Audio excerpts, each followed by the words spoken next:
ટૂંક સમયમાં હેમંતભાઈ ચૌહાણે જેનું કદાચ કમ્પોઝિશન કર્યું છે કે દ્વારિકામાં જઈ કોઈ તને પૂછશે કે કાન ગોકુળમાં કોણ હતી રાધા, તો સુરે જવાબ દઈશ માતા.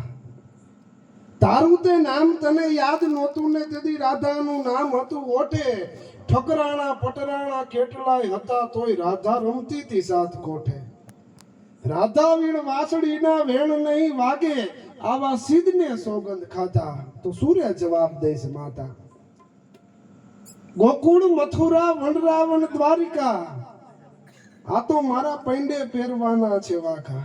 હવે ભગવાન કૃષ્ણને પ્રશ્ન પૂછ્યો પછી ભગવાન કૃષ્ણ જવાબ આપે છે કે ગોકુળ વનરાવન દ્વારિકા મથુરા એ તો મારા પૈંડે પહેરવાના છે વાઘા. અરે રાજીપો હોય તો અંગ પર ઓઠીએ, નહીતર રખાય એને આખા.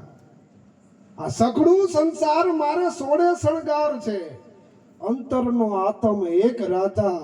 હવે પૂછશો માં કે કોણ હતી રાધા. એટલે ભાઈ જે દ્વારિકા વાળાને યાદ કર્યા અને એથી આગળ જે ભજનોના દોર તરફ જવું કીધું કે આવડા જે અલગ હાચવશે ને.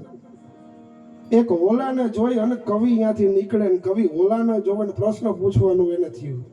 કારણ કે કવિ છે ધારે એને બોલાવી હગે બાની કે પ્રભાવ છે, લેખની के पराक्रम से सदियों के सोए हुए भावों को जगाते हैं, जिंदा करते हैं जान मुर्दा दिलों में डाल जब हम काव्य सुधा धारा बरसाते हैं. न्यूटन हजारों रसिक के बीच जाके बांध के समा को अनोखी छवि छाते हैं. और जहां तारे नहीं जाते, जहां शशि नहीं जाते, जहां रवि नहीं जाते, वहां कवि हम जाते हैं. અને હોલાને જોઈને હોલાને પૂછ્યો કે હોલા, હવે કોઈ આવું સારું સાંભળવા વાળા માણસો છે, હવે કોઈ સુરવીરો છે, હવે કોઈ દાતારો છે, હવે જગતના ચોકમાં કોઈ સારા માણસો છે? હોલો બોલે કેમ કોક કોક કોક કોક. અને હોલાએ જવાબ આપ્યો કવિ ન હોય તો નભે નહીં આ પૃથ્વી પાવરરા, એમાં કોક કોક કોક કોક કોક કોક કાનાણા એમ હોલો ભાખે અમીરિયા, એમ હોલો ભાખે અમીરિયા.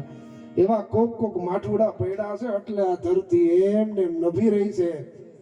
અને આ ભજનની તાકાત એ છે, અત્યારે મેડિકલ સાયન્સ કદાચ સાબિત કરી શક્યું કે દિવસ દરમિયાન હું તમે 21,600 શ્વાસ ઉચ્છ્વાસ લઈ છે. બાપુએ વાત કરી હતી એમ સમઢિયાળાની અંદર એક અભણભાઈ અંત વેળાએ પદ લખે ને એની અંદર એને વર્ષો પહેલા કહી દીધું કે 21,600 કાળ ખાશે. અને કીધું તું એમ કે આવો સૌરાષ્ટ્ર યુનિવર્સિટીની અંદર ઈ પદ ઉપર પીએચડી કરવા વાળા દેખાડી. આ કયું આત્મજ્ઞાન ઉતર્યું હોય તો વિચાર કરો. આ જેવું તેવું મારા ને તમારા ભજન જેવા તેવા નથી. આ સંતોની વાણી પરંપરા. અને એકવાર સાંભળો તો કેમ બેહવું, કેમ ઉઠવું, કેમ રહેવું આ બધી ખબર પડે. પણ કીધું એમ કે કુંજન હાટે કોક દીઠા માનવ દેવરા. બાપુ આ એવું ઠેકાણું છે, ખરેખર આ મારું ઘર છે. અમે બાપુ ક્યારેક તો બપોર આવીને બેઠા હોય છે. બાપુ અમને જે બપોરા કરાવે છે, જમાડે છે. પણ આ ઠેકાણું એવું છે ક્યાંક નકર અત્યારે ઓખોક દુનિયાથી અમારા અધૂરો જ ગાવ હોય છે, ત્યાં બદલાવી નાખવાનું આવે છે. પણ ક્યારેક આવા સાંભળવા વાળો, કારણ કે સમજણ વિનાનું જીવવું ભલે જીવો વરસ હજાર, સમજીને જીવો બે ઘડી તો મનખો આખો ન્યાલ. સમજદારી અને સજનતા હાટે ને વેચાતા હોત તો ધોળે તો લેવા ધનપતિ. આયા તો નાનું ખર્ચીન નટવર. એટલે વધારે વાત ન કરતા ભાઈ રાજભાઈ પટેલને વિનંતી કરું કે એમને મજા આવે એવા ભજનોનો દોર લઈને આવે. રાજભાઈ પટેલ. હા આખી પેલા રાજભાઈ નો રાઉન્ડ આવી જાય પછી.